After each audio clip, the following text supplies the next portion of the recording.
welcome back to We Are Human. We are so grateful to have an amazing guest who I had the opportunity of getting to meet just a couple weeks ago. And his name is Mike Walker, and he is the CEO of ClientBloom.ai, which is actually a software that helps client services and reduces churn. He's also the best-selling author of two books, Amazon bestseller for both of them, which is no small feat: The Exceptional Experience, which helps build a business the clients will love, and Systems Thinking Visionary.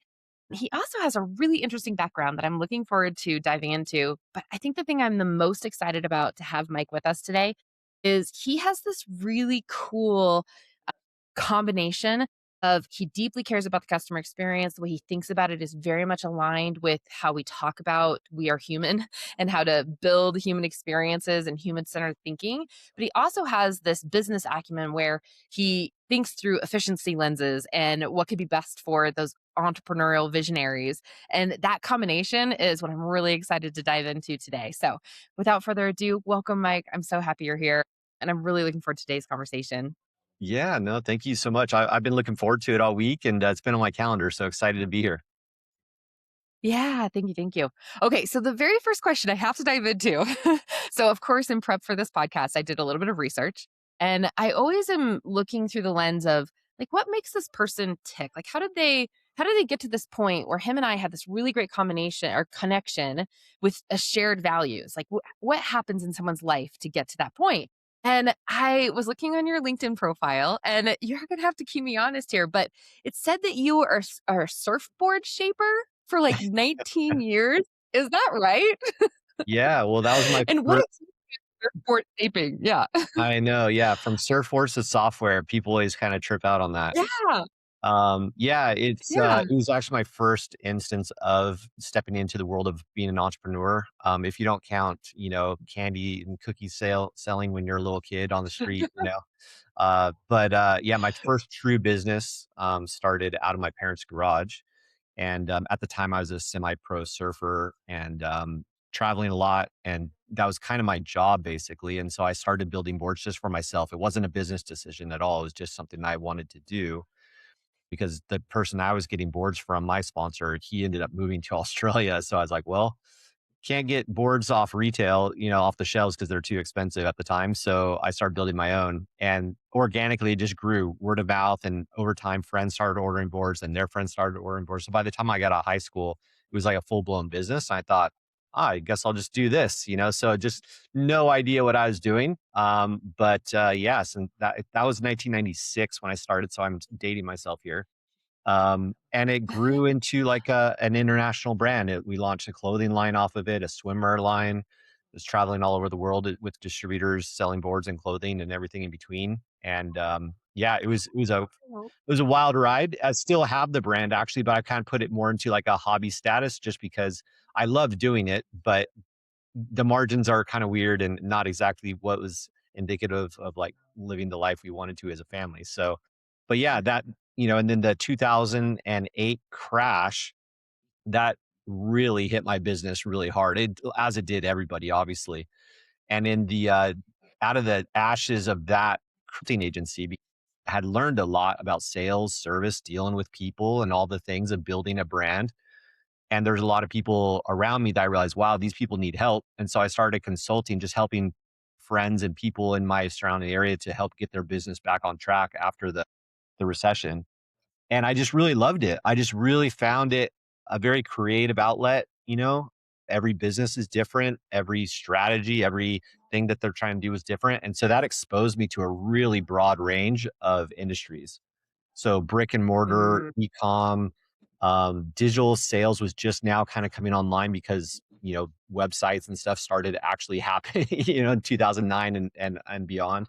yeah. Yeah, wholesale, retail, you name it. I've kind of been all over the place since then, and officially like formalized my agency, Brightland Consulting, in 2015. And that's pretty much what I've been doing since then, is just consulting in the business development space. That's narrowed down more and more to the digital forward type of businesses, online communities and subject matter experts who are selling or monetizing their message online. But it's all the same thing. It's just constant problem solving, trying to figure out what's the next thing. And as we all know, technology is rapidly changing. And so that dynamic creates a really interesting environment for constant change, constant evolution. And I just find it really fascinating. So anytime I can talk about business and everything that goes with it from the client's fulfillment side of things in particular, I love it. And it's pretty much all I do all day long. I love it. Okay, so I can 100% see how the growth of that business and very entrepreneurial, very like bootstrappy into an international brand from a business standpoint, and you're consulting a business, that totally makes sense. But before we go into that conversation, which we will, I want to slow down just a little bit and go back to, in my mind, I am imagining you in your garage with a surfboard trying to I have no idea what that world is like, but trying to shape it. And I'm curious, I think that there's kind of two types of minds out there. And I'm going to guess maybe what yours is, but I'm still curious. So I think the two types of minds that I usually see are a mechanical oriented mind, which is like, they're trying to optimize the mechanics of the thing in order to make it like the best possible quality product, right? That's possible. It reminds me a lot of engineers that I used to work with in corporate. But then the other mind is one of you care about the craftsmanship of the thing, but you can't divorce that from the experience that you're thinking that the person will have with the product. And so it's very experiential oriented, and the craftsmanship is for the purpose of serving the human, not for let me make the best possible product, right? And I'm curious which one you fall into, or maybe there's another one that I haven't even identified.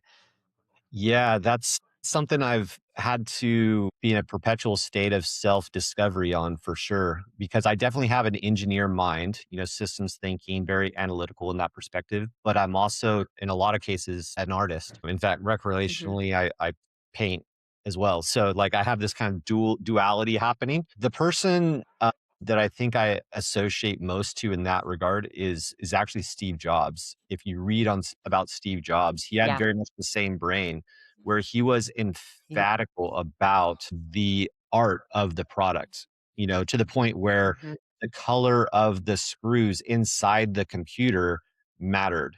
The layout of switch, Mm. the little processors and all the things that go on internally within the product that a client would never see. No one will ever see that material or layout, but it mattered to him. It's like, no, this really, really matters. So from the internal, you know, qualitative and approach of the product really mattered. But then obviously on the technical side, he would get really specific into all the nuances of computers. And I won't even pretend to know what all that is. But other than the fact that it takes a lot of technical engineering knowledge to think through the mechanics of that. So I don't know. I think it's Mhm. anyway a very long-winded way because I'm very passionate about that. I think it's possible to have both. It's not maybe as common, and I think most people probably actually do have it, but they'll lean heavier one way or the other. Where I feel like I might be pretty in between. Yeah, so I don't know. I don't really have in fact, the book I wrote, The Systems Thinking Visionary, is actually that's kind of the premise of the book is that there's always Mm. been that belief, right? Where you have, oh, well, you're the CEO, so you live up in the clouds and you just think of big ideas. But when it comes to actually doing it, then you just delegate out to everybody else and the engineer side and ops side of things, right?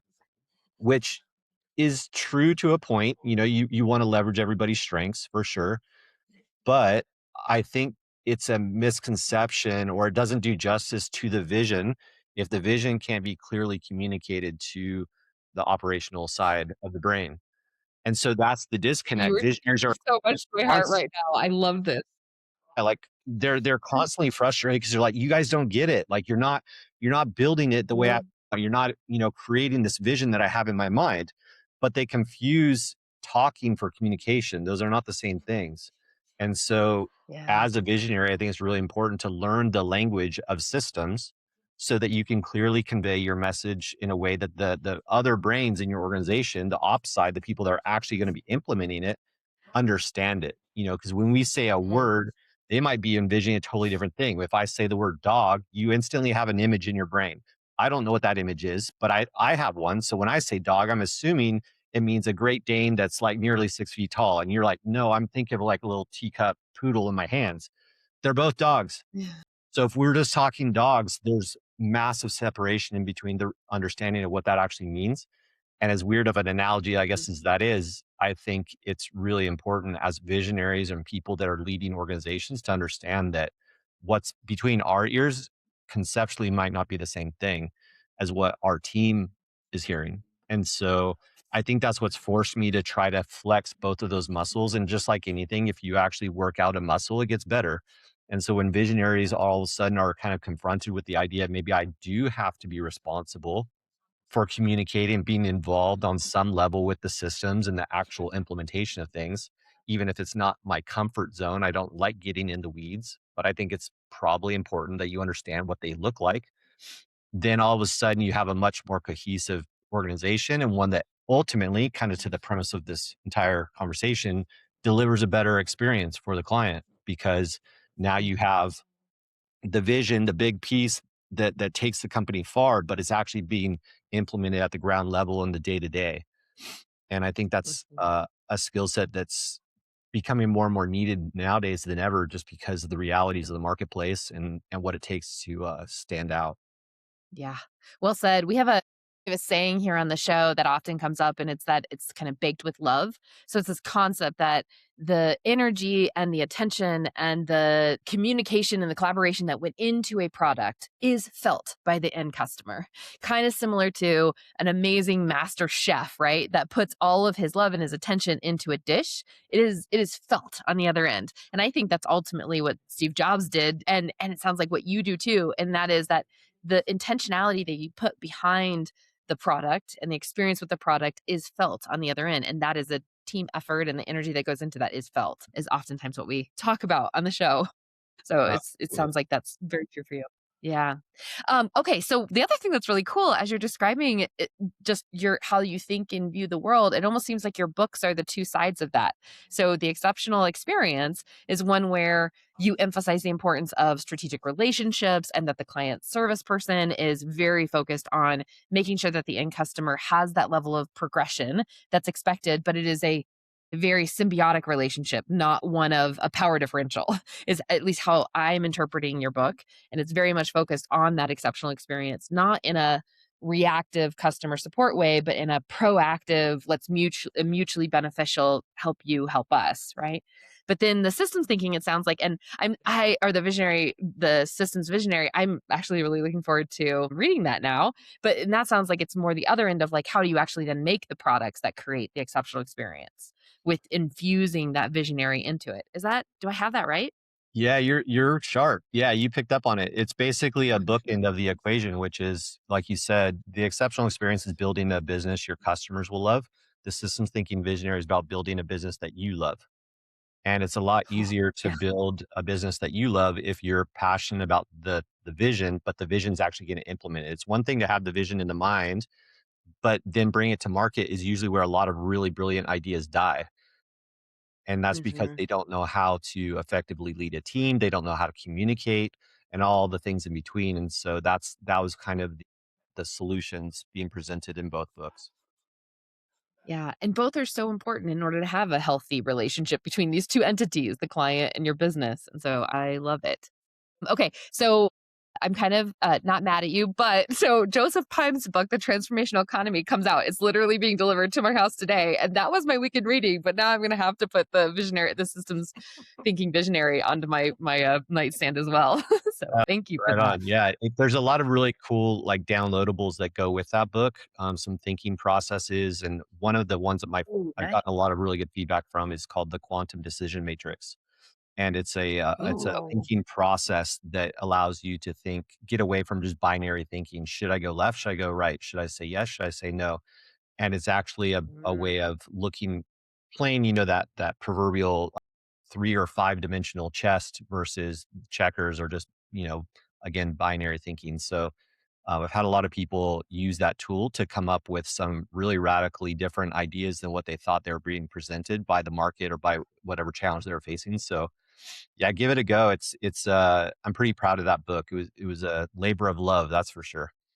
yeah, I bet. Ugh, books are so much work, but okay, I can't wait to read it. Okay, I'm gonna shift gears now a little bit, and it's probably a little bit more focused on the experience, the creating great experiences. I especially because the whole purpose of this podcast is Susan and I in our day to day, and I think you are like us in the day to day, we're trying to deliver human centered experiences, keeping the human first and foremost in our design intentions. But we know that humans are complicated and messy, and we're always going to get it wrong, but we're always going to strive to get it as best as we possibly can. And so this podcast is really exploring, I think, that nuance of how hard it is to keep a very dynamic, messy human at the center and still have a sustainable business. And so, one of the questions I want to explore with you is, have you ever experienced or worked with businesses or even firsthand done it yourself, kind of cared too much? Like, cared too much about the clients in a way that actually hurt the business or hurt the relationship? I'm curious if you've had experience with that or what your thoughts are on that. I have in the past. In one of the industries I was in, I was responsible for hundreds of sales reps in a wholesale environment. So basically, think of I'm overseeing multiple states worth of sales reps, and those sales reps are responsible for overseeing certain parts of their market and whatnot. And in that environment, what I found was that I can't care more than they do about their success. And so what I tended to Mhm, do is try to make up for their lack of performance by with my own. So if I found that there was a weak market, I was going and investing a lot of time and effort over into their market, kind of trying to do some of the work for them in a way of like, hey, look, I was viewing the goal as this is my goal and I want to win all these states. I have these certain benchmarks, these objectives. I want it all to look good. But if there was a territory, for example, or a specific rep who maybe just for whatever reason, and there was many different ones, just wasn't clicking, it wasn't doing well, then I would go and put more emphasis on that. And it's kind of that Pareto's mhm, principle, the 80-20 rule. What I really should have mhm, done is just go, hey, where's my top 20% opportunity and go all in on that. And this bleeds out mhm, into every other facet of running an organization, client services, and everything is like you can't be everything to everybody. And so you have to mhm, be okay with the fact that, hey, there's going to be some laggers, things that just don't go the way that you want. And you can, I'm not saying abandon them per se, but what I am saying is don't shift all your quality bandwidth towards a low quality opportunity. You're still mhm, better off mhm, putting it towards the reps that are fully engaged or the market that is performing better or the clients that, there's a difference between needing your help and deserving your help.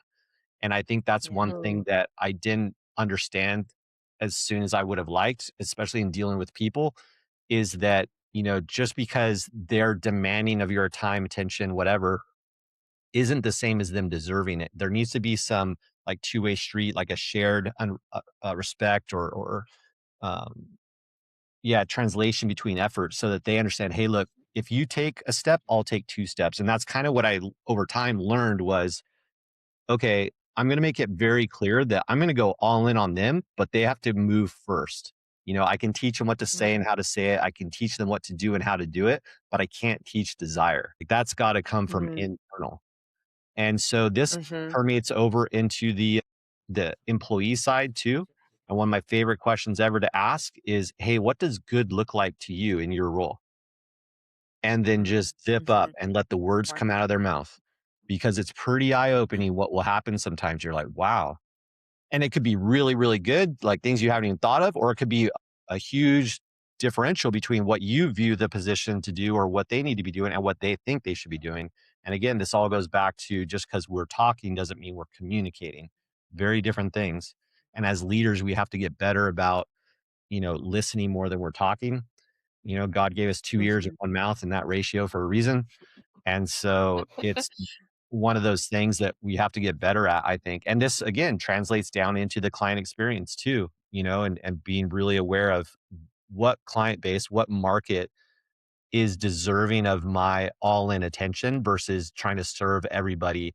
And then your best clients are only getting, a fraction of your attention because you're putting an inordinate amount over on the emergency clients over here, trying to save them. It's like, well, you know what? Like, can't save everybody. So unless they're swimming to you to get to the life raft, maybe that life raft should be used for someone who is proactively moving towards you and not just waiting for you to come and save them. Yeah. I'm curious, we have this a lot of times we talk about we have this picture that's the bell curve, right? And it's the, so as I hear you speaking, kind of the 50% of the population that is not taking a step in that direction and is not worth that investment, right? Let's move those over to the side. But then the other half of the bell curve is this 50% where, 2% are those high achievers that it's pretty much they're going to do it whether you're really in the mix or not because they're so motivated and they're so in it, right? Then we have this like next little 16% that's like touch and go, right? They have high confidence in some areas of their life, but not all. And in the particular domain you might be helping them in, they struggle. Then we have this like 32% that's like they really want it. The desire is there, but they maybe have really so like low self-efficacy or just low confidence in their own ability. But they're as you said, maybe they take a step and then they are like, oh, I don't know if I can do it. And then take a step and then, oh, I don't know if I can do it. I'm curious your philosophy on just that 50% of they're taking steps, but then they kind of stumble and they're taking steps and then they kind of like want to run away, or they're taking steps and then they are like quiet for a long time and then they emerge. What's a good, healthy perspective as a business, to think about obviously, yes, invest in those top 2% that are doing it, the 16%, even like, yes, they're making clear signals, but for that 32% that's like, quasi effort, and it's just because of their own insecurity or worth or whatever it may be, right? Like, what is our responsibility or what's your approach in that little sliver? Yeah. Yeah. And in the client services, client success category in particular, this is really, as I'm very sure you're aware, it's really poignant, right? It's something that you see all the time is you client will come in and they'll buy whatever kind of course, mastermind access or product or whatever, and they're just all gung ho. And then sure enough, you've got a 30, 60, 90-day runway, and then everything kind of fades. And you're just like, what is going on? Like, why is it so hard? You were so excited at the beginning. And now it's like I'm dragging you up the mountain with me after, a couple months. And number one, it's called being human. And there's a lot of humans that just that's how they operate. And Yeah. I don't want to sound callous when I say this, but it's just exposure after 20 plus years of being in this market. I think eventually you just kind of go, that's why they're there in that bell curve area. That's where they Mm, live. And that's okay. Not everybody can be part of the 2%. They may love the idea of it, but they're not willing to pay the price or they don't have the mhm. capacity one way or the other, whether it's true and valid or just self belief or whatever it is. Again, it kind of goes back to what I said earlier. Like you can't want it more than they want it.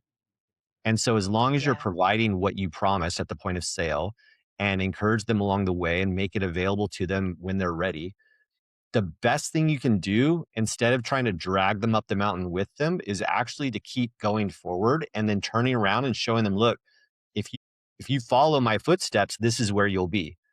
And leading more by Mm, example than trying to force them up themselves. That was one of the mhm. things I had to learn was again just separating my desire to see everybody do really, really well, and with the reality that even though, yes, they have the capacity, God's given them, the capacity to do that or to reach those levels or whatever it may be, their journey might just not be there yet.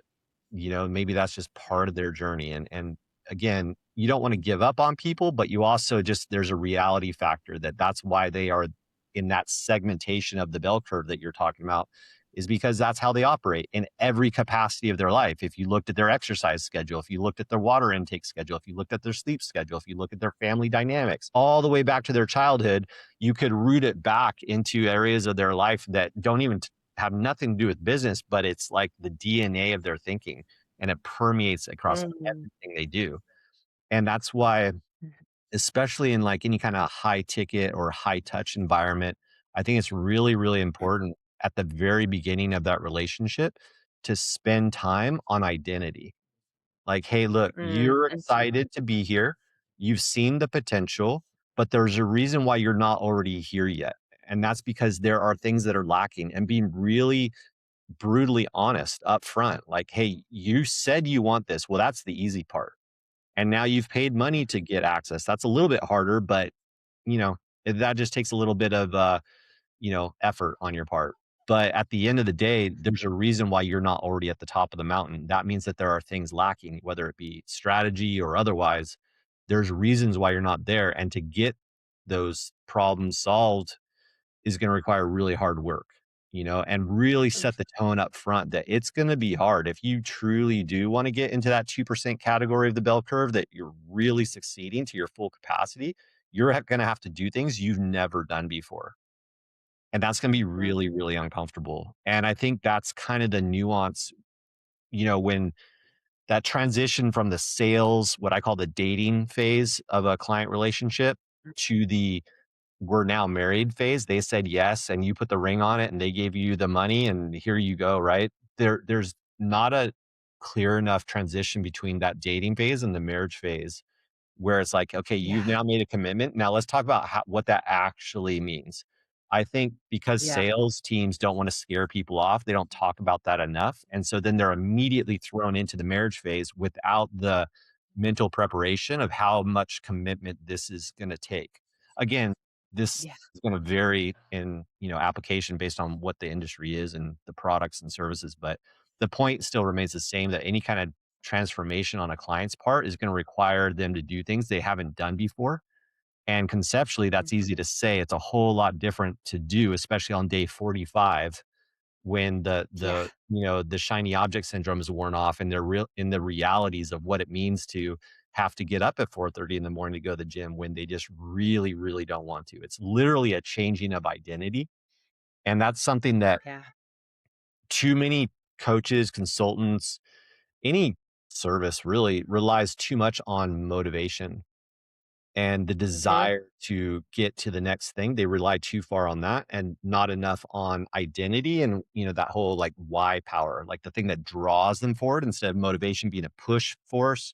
We need to go to a pull force. And that pull force usually has to be far greater mm, than what they originally bought the product or service for in the first place. They think it's because, well, I want to make more money and I want to crack this problem, in my business. Well, yeah, but why? Why is that yeah, so important? Once you get, okay, now you're yeah, making 1,000,000 a month. Good for you. Now what? And it's like, yeah, see, like it's not strong enough because as soon as you hit that dollar amount, I guarantee you're going to be scratching your head wondering why you're not happy or fulfilled or all the things. And that's where we all got to get into the psyche of the client. And I think that's part of the exceptional experience is breaking the paradigms that a lot of people come into because they're just looking at the surface. They're just looking at, I just want this problem solved. And that's fine. You can yeah, do that. But in any kind of like, again, more of a higher touch, higher ticket experience where there's a bigger transformation happening, I don't think there's enough conversation around identity that's going to actually get them to the results they want. And that's why you see a lot of fulfillment problems and people that buy into courses or programs or otherwise, and then they fade away is because they bought into the idea of it, but they haven't bought into the identity of the new person they have to become to actually see it to fulfillment. yeah. We are so aligned. This is why I so appreciate just talking with you, Mike, and you being in this space with us because I wish more people would talk about exactly that. We oftentimes say there's in the buying decision, it's just where they trust you and your vehicle. But moving into the delivery part of the equation is to your point, it's that identity where it's like now they have to trust themselves. And so the fundamental energy that you need as a business owner to help somebody trust themselves, because you can't do it for them. You can't make them trust themselves. It doesn't work that way. And trusting themselves only comes through action. And that action has to be believed action, based in their rooted identity and their why. Yeah. And I 100% agree with you. Not more people are talking about the very messy human experience of stepping into a new identity. Totally. Yeah. Oh, And, yeah. the challenging part about that is it's like being out in the marketplace and promoting vegetables when people want candy. And it's like, Yeah. when I can talk about needing your vegetables, I can talk about all the good attributes of why you should have that, but it's really challenging to talk about something that people inherently don't think they want, or they're not aware enough to know that they do want it. And that's really a challenging Yeah. place to be. And that's where it comes into education is kind of making that transition. Sometimes there's a little bit of a marketing component we got to use and talk about things in a way that they think they want it. Like, if you want candy, let me show you how good this can be and blah, blah, blah. And you attract them to the idea of what they think they want. But then once you get them just a little bit further in, you can start to expose the realities of what they didn't know. And that gets into that whole like sophistication of awareness curve and understanding your message market match and all the things. That's more of a marketing function. But yeah, it's a challenging place, especially having dealt with subject matter experts for the majority of the last 10 years in particular, the challenge that most of them have, they're exceptionally smart people. So authors, speakers, coaches, people that have been in their industry for decades, really high level of awareness of all the nuances of their ICP. The challenge they face is that they forget what it's like to not know what they know. And Yeah. so there's a big disconnect because they're talking about all this stuff and people are I don't know if I want that. Or they say, well, it's interesting, but they don't believe in themselves to do it. And so you have this person who has 10 plus, 20 plus years of knowledge and experience and all this stuff, but they're talking about things that somebody is very new and early to. And so it's kind of like for another weird analogy for you, like giving steak to a baby. It's like I'm giving them the world's best steak. This is, a $300 steak. This is the best thing I could possibly give a human. And the baby's like, I don't want no, I can't use this. This isn't helpful for me, right? And so that's Yeah. kind of where you get into that disconnect between us wanting to give value to our clients or to the marketplace and the marketplace not understanding, well, why are you giving me steak? Like I just want some fruit or whatever, you know? It's kind of Yeah. it's frustrating because you're like, yo, you don't know what you don't know. And then you just have to realize that sometimes we have to just talk about the basics for a while and be okay with the reality that over time they'll grow into that. But taking people on that journey can be challenging and a little arduous when it comes to the client services side for sure. Yeah. Do you think another part of it, Mike, is that, as an expert and someone who's been in it for a really long time, they tend to over intellectualize. And so the emotional connection, which is, I think, ultimately as humans, right, that is how we connect. We connect through the ugly and the unknown and the, all the work with like vulnerability and all like these are our connectors, the messy, the ugly, the things you don't want to say, not through intellect and through ideation and through conceptualization.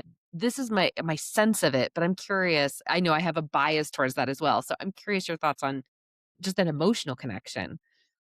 Yeah, no, I think over especially the last few years in particular, I think I've become more and more sensitive to the word feel.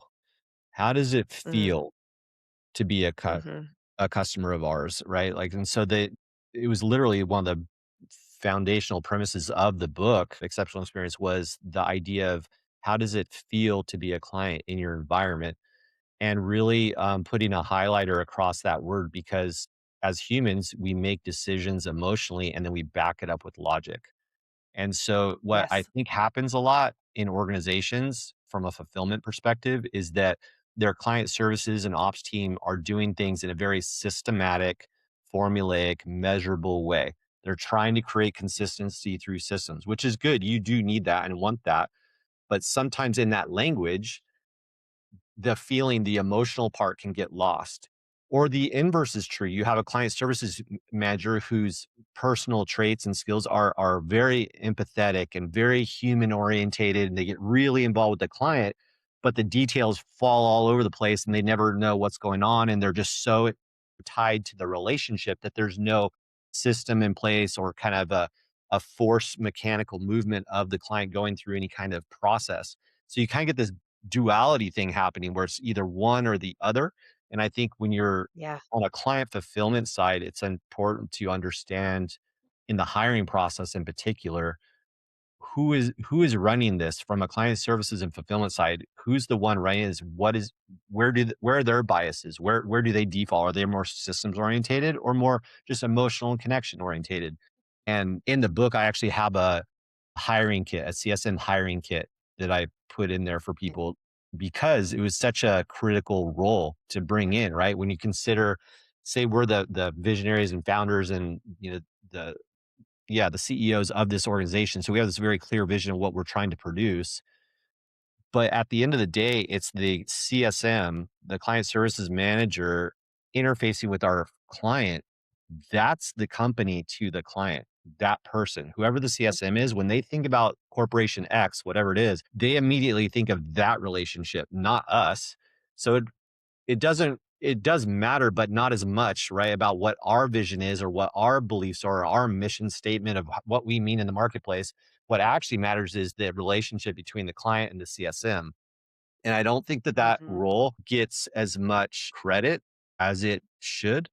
how critical it is, Yeah. especially in an environment more of like a ongoing relationship, right? If it's a one and done thing or any kind of a, just a product purchase scenario, then obviously it's not quite the same. Although the customer support and services still matter, but in any kind of ongoing relationship, the CSM, or what I view as in a lot of instances a strategic advisor, that role is critical. And to hire right for Yeah. that is really, really important. And to empower that person with the right tools is really, really important. In the corporate sector, I think that gets recognized. In the digital forward, digital native space and the online community space, it's valued. People say, "Oh no, we're behind it." But then what they do is they'll just rotate through CSMs trying to find the right person and like, well, that didn't work out and they moved. And the reality is that, from a client's perspective, if you're rotating through CSMs, it's not good. It's kind of like having, the dad who's constantly got new women coming in and out of the house, right? It's like my mom? Like for this year it was this lady, and this year is another lady, right? Like that's not a fun analogy, I know, but that's you're literally like creating a Not a relationship healthy. and then Yeah. removing, creating a relationship and then removing. So the instability is all over the place, and whether that impacts the client's results at the end of the day, depends, but it definitely impacts the experience and how it feels. And I think that's kind of Yeah. what you're saying is like, how does it feel to be there? And that's anyway, the CSM role in particular, I think is just so critical. It can kind of get missed as just being another seat to fill, and it's just simply not. Yeah. Well, and okay, so I want to shift gears now into your client Bloom software. So if we think about the CSM and we think about the executive visionary and we think about that balance between what is the health of that relationship with that client, how are they emotionally and systemically and systematically, how are we doing across the board? Talk to us a little bit about the software that you've created because it's brand new, right? You're in I think beta launches right now. Did I get that right? Yeah, I mean, we're out in market, but version 1 basically, yeah. And it really, again, ironically, very similar to the surfboard story. I wasn't starting a software company, like, that wasn't my plan at all. It was just that as I Mhm. was running these different organizations and helping their clients run their organizations, I just kept running into the idea of we're getting blindsided by cancellations, and even though the relationship was fine, all of a sudden, you could have a client that had their best month ever. And then the next month, hey, it's been great, but I'm going to go a different way. It's just like, what is going Mhm. on? You know? And so I started doing research. I started like diving deep into the world of, customer success, client services, however you want to call it, um, solutions. Like what are the biggest of people doing? And there are enterprise level solutions out there, very expensive, very complex. And in a lot of Yeah. instances, for the small to medium sized business, whether you're, just in certainly an earliest startup all the way up into, the $25 million range, somewhere in there, those enterprise level solutions, one, aren't very accessible from a cost perspective, but two, they're just not functional because it's kind of overkill. There's just so many features and so much technology enhanced in there that you're gonna be paying for a lot of things that you're just simply never gonna use or extrapolate any kind of true benefit from. And so I was like, wow, And there's these a are like the Walter world and the Adobe experience of the world, like these ones, right, are the ones you're talking about that are just like totally, enterprise level, not accessible, yeah. yeah. Mhm. And I was researching, the organization that I was partnered in at the time for this research was one that was doing quite well. I mean, we were, multiple seven figures. I thought, okay, well, this sounds like probably a good thing I should look into. And ironically, I couldn't even get demos with some of those solutions because we weren't big enough. And I'm thinking, wow, That's really? crazy. Okay. Multiple 7 figures and you were Yeah, really surprising. I was like getting turned down to get a demo. I'm like, wow, okay. So this is definitely a different league, right? And so yeah. I said, okay, well, certainly there's other solutions out there. And what I found was this kind of this huge gap was like either enterprise grade or you're running your organization on Google Sheets and Notion, and that's about it. Maybe Monday or whatever project Yep. management board you want to try to kind of Frankenstein together to create some kind of tracking for your client base. And there's just so many leaks of data that miss, right? And so as I started talking to clients, it was like you have your CRM for running your lead flow and communications and marketing, which is cool. But then once they become an actual client, they just live in your online community somewhere and you're just going to manage them there. Okay, but what about all of the other pieces of the equation that are happening? All the other conversations, the emails being opened, the calls being had, and all this stuff. How is that data impacting your decision making as an organization?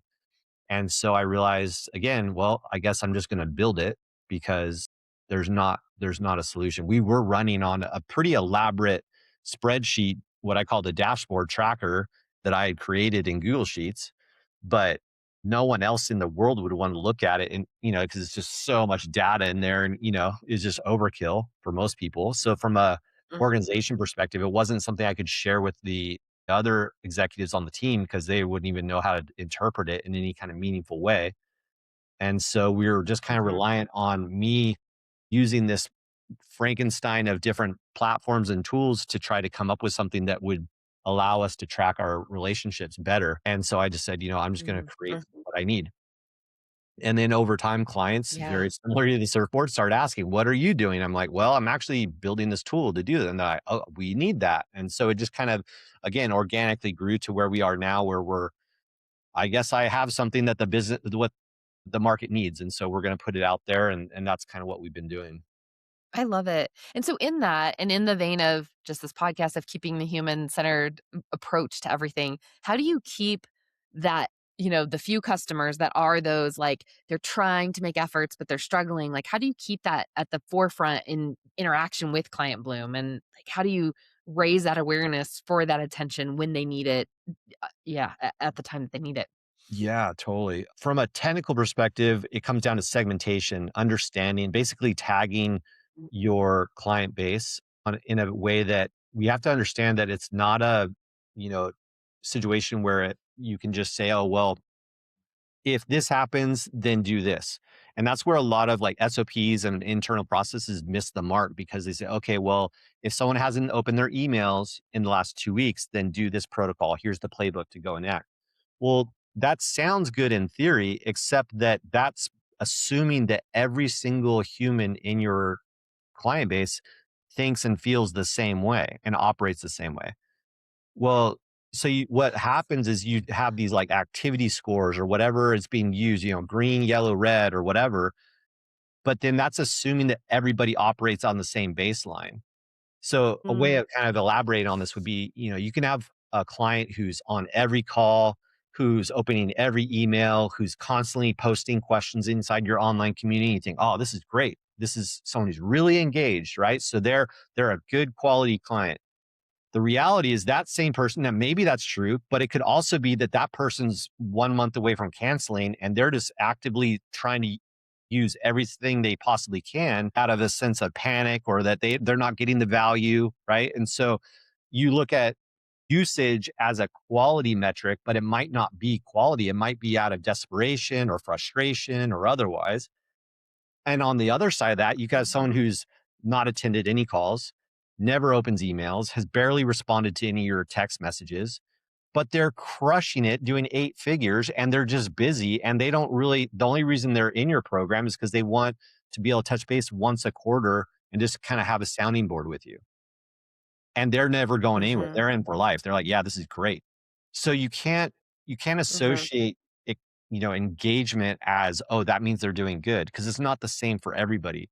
And so one of the things that Client Bloom does mm, really well is the business intelligent agent analyzes every single person from day one that they come into the system and establishes a baseline.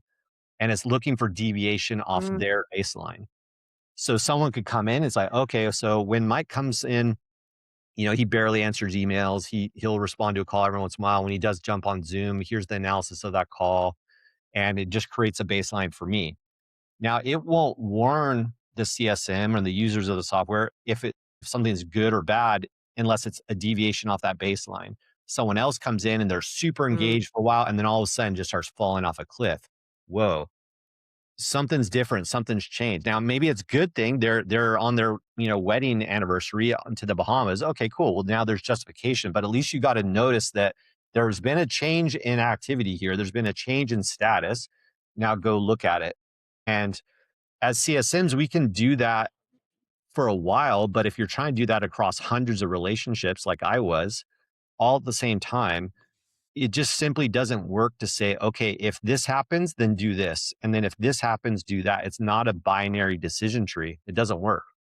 If you treat everybody the same, Right. you're gonna lose the same amount of people because they're getting the same experience that a round peg is getting, that a square peg should be getting, and it just doesn't work. So the human dynamic is such that you need something very flexible and intuitive, and that's, luckily for all of us, in the age of AI and everything that's developing now, that level of technology is becoming an enhancement, and not to remove the human relationship at all, but just simply to empower the human relationship to again spend more time on the people that actually need it versus blowing up the person that you haven't heard from for 4 weeks, but it's because they're just busy and they're doing fine.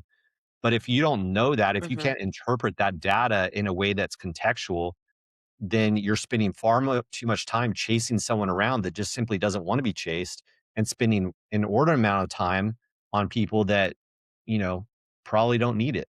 And so that's the Yeah. problem we're trying to solve with the software, but to empower the humans, not to necessarily replace them. What I love so much about that, Mike, is that I think, a lot of times, well, 2 things I love about it. One is I do love Susan and I tend to be technology evangelists. We believe in embracing technology as the future while still keeping the human at the center. And what I love so much about that is that your use of AI has hyper personalized the experience, or being able to point the flashlight in a meaningful way on that particular person's journey, which I think is so smart. The other thing I love about it is that in behavioral science, right, the thing that we look for the most is behavioral change as an Mm, indicator of something's happening. And so I right. love that you've woven that in just from a pure, like, what we know to be true about human nature is behavioral change is the biggest indicator of something is happening. And so Totally. I love that you've woven that in. That's so smart. Yeah. Okay, so if you were to say, okay, in Client Bloom, if there was like one thing I could look at as like the biggest predictor of, and maybe it's a series of behavioral changes, but the biggest predictor of like this person is doing great versus this person is like at risk of churn.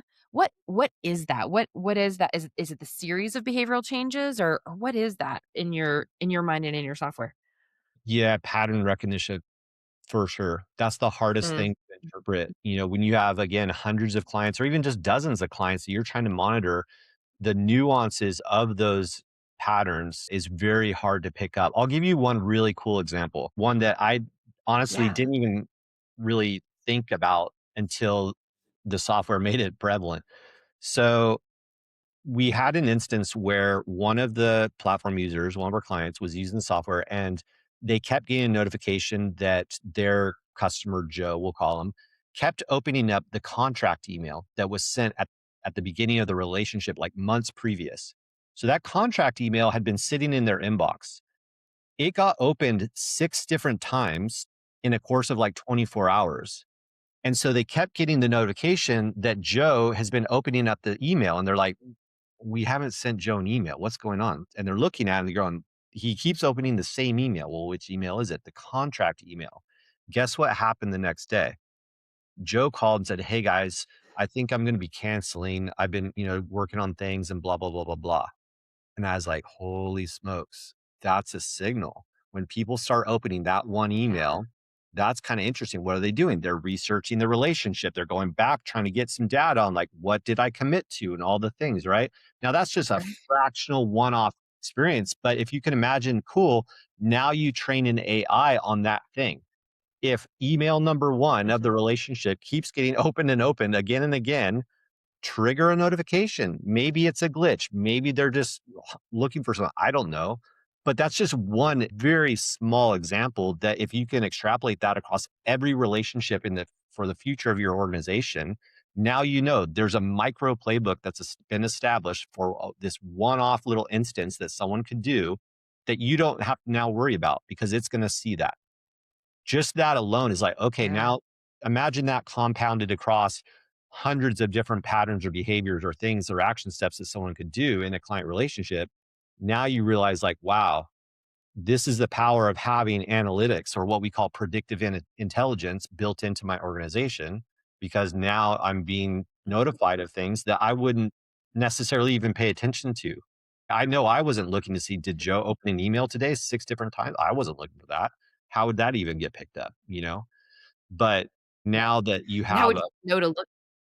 yeah, exactly, like, it just what was not on our radar ever, and now that's a built-in Yeah. playbook as a signal that now gets perpetuated across every other client's, platform or workspace, we call it, because it's something that we've learned in the Mhm. market, and now it's like, "Okay, well, now that's something they never have to worry about."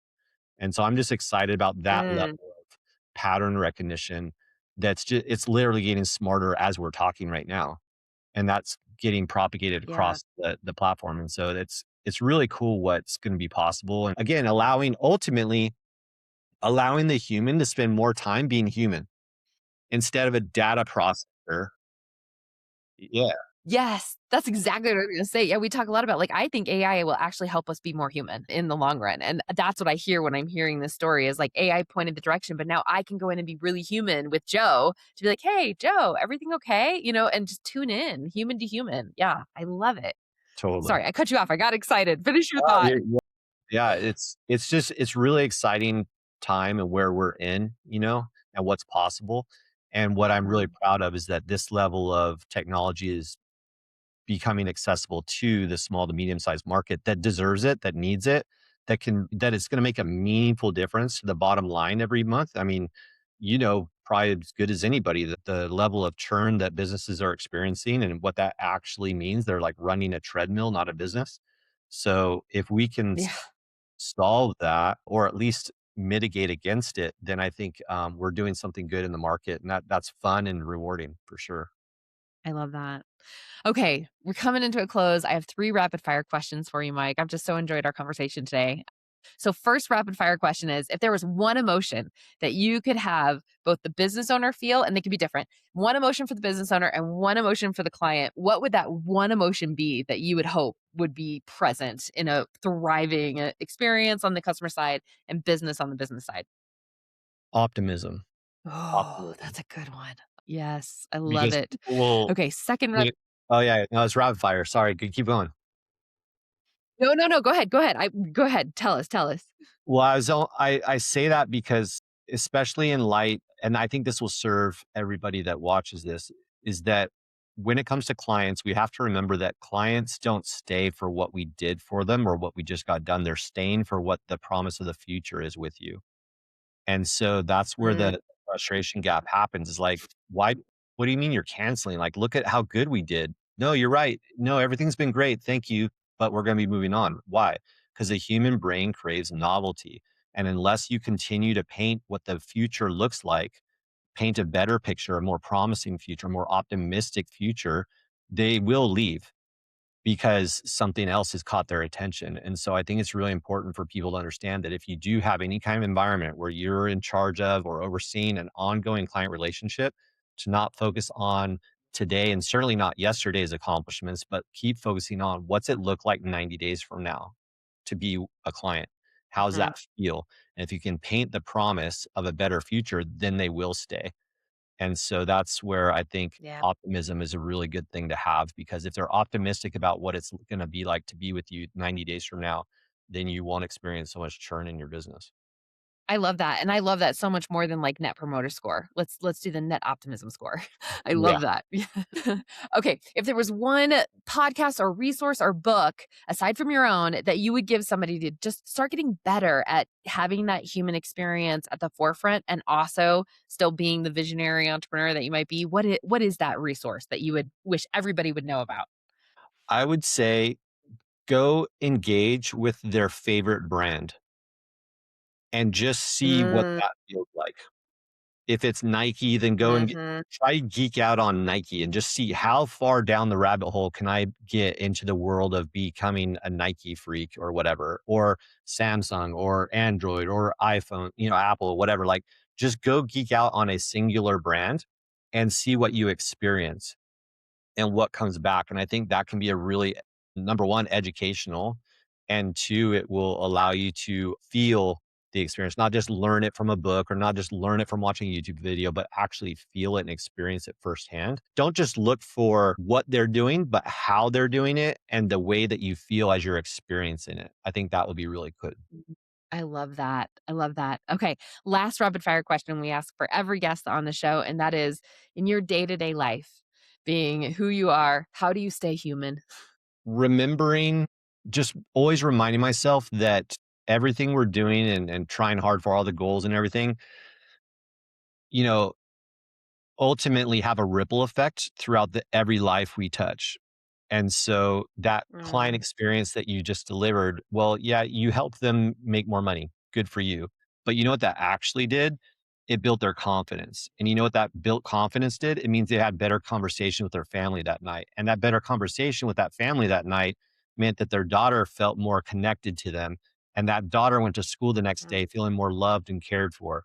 You know what I mean? So it's the trickle down, the waterfall, the butterfly effect of what you do with a client relationship that I think permeates. You're literally changing lives through a series of second, third, fourth, fifth order consequence. And I don't think that people truly embrace that enough. And so it's easy to get distracted by the direct influence we're having or the lack of results we're seeing. But ultimately, if you're pushing for what you're really pushing, which is transformational lives, then I think it makes everything that we do from a day-to-day perspective more meaningful and more valid of being pushed through the challenges and makes it more worthwhile when you feel like, wow, what I'm doing is actually making a very real difference, even though I probably will never actually see or know the true extent of what those changes are.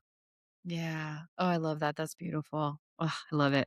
Oh my gosh. Mike, I think I could talk to you for hours upon hours. I'm just so grateful that you came into my orbit and that you agreed to be a guest on our show. We are so much of liked values and like minds. And I've so appreciated our conversation today.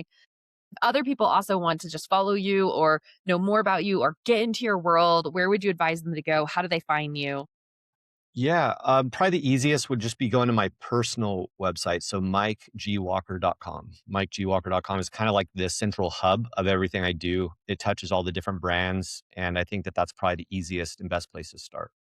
Okay, amazing. And for those watching, we'll also have all of that link in addition to the resources and links to Mike's book in the show notes. And just again, thank you so much, Mike. I look forward to this being the beginning conversations of hopefully many more.